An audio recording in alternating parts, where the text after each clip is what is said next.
Bien.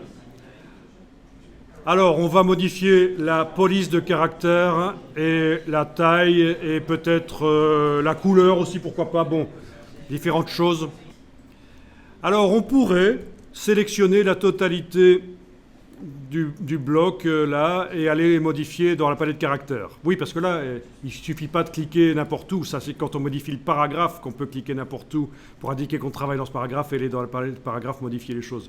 Mais ici, on va modifier maintenant le caractère, donc il faut sélectionner tout. Donc je clique, je sélectionne tout, CTRL-A éventuellement, ça sélectionne tout. Le problème c'est que vous voyez, c'est en négatif, c'est pourri. Donc on va faire autrement. Étant donné qu'on n'a qu'un seul style de texte dans ce bloc, on peut faire ceci, le sélectionner le bloc avec la flèche noire. Et quand on modifie quelque chose dans la palette de caractères, ça va modifier la totalité.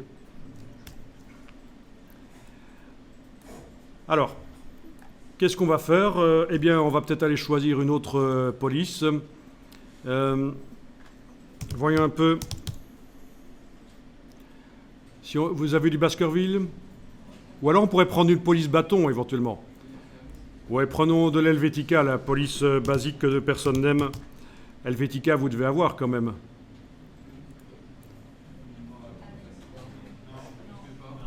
Vous avez de l'Arial? Arial Bold? Arial Lagrandé? Bon. Alors, choisissez une police bâton, c'est-à-dire sans empattement. Vous voyez que le corps du texte utilise des polices à empattement. Il y a les petites pattes là. Et on peut, pour contraster, si on veut, prendre une police sans empattement.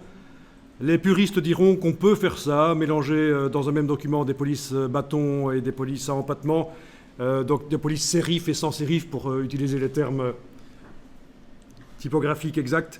Mais ils vont dire qu'il faut que ce soit fait par le même typographe qui ait fait ces deux polices. Bon, on ne va pas aller jusque-là. Gardons les choses simples ici.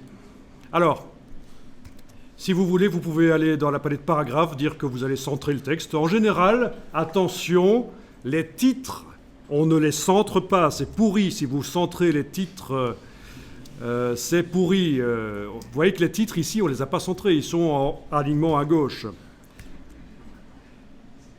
Donc faites attention à ça, c'est vraiment, on reconnaît les débutants, ils centrent les titres, parfois même tout un paragraphe est centré.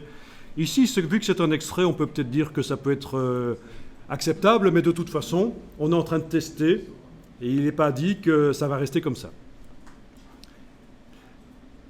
Petit à petit, c'est ça l'idée, hein. Moi c'est l'approche que je vous conseille.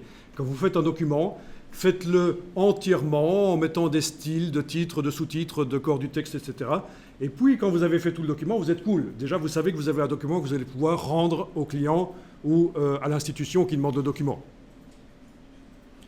À partir de là, vous améliorez les styles. Vous essayez d'améliorer le document si vous avez le temps. Vous chipotez, vous, au niveau esthétique. On peut faire du Word au départ de InDesign. Il suffit d'enregistrer le document InDesign en PDF, de l'ouvrir dans Acrobat Pro et de l'enregistrer au format Word. Parce que parfois, les institutions vous demandent du format Word.